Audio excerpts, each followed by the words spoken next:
जय माता दी भक्तों। ओम या देवी सर्वभूतेषु मां ब्रह्मचारिणी रूपेण संस्थिता नमस्तस्यै नमस्तस्यै नमस्तस्यै नमो नमः।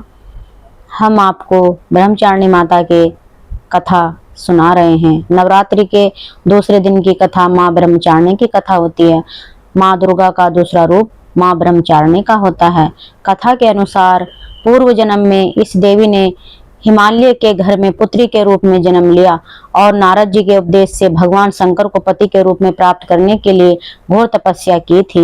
इस कठिन तपस्या के कारण उन्हें तपचारिणी अर्थात ब्रह्मचारिणी नाम से अभिहित किया गया। 1000 वर्ष तक इन्होंने केवल फल फूल खाकर बिताए और 100 वर्षों तक केवल जमीन पर रहकर साग पर निर्वाह किया। कुछ दिनों तक कठिन उपवास रखे और खुले आकाश के नीचे वर्षा और धूप को घोर कष्ट सहे।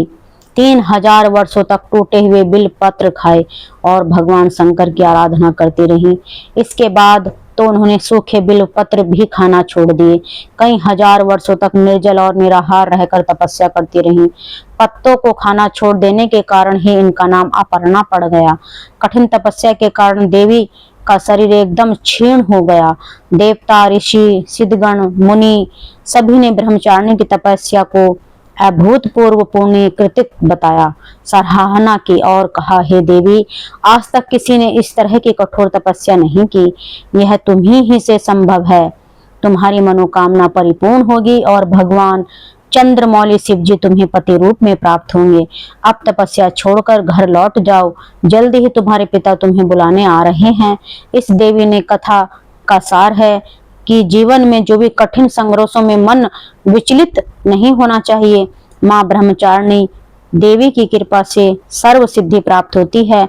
दुर्गा पूजा के दूसरे दिन देवी के इसी स्वरूप की उपासना की जाती है। जय मां ब्रह्मचारिणी।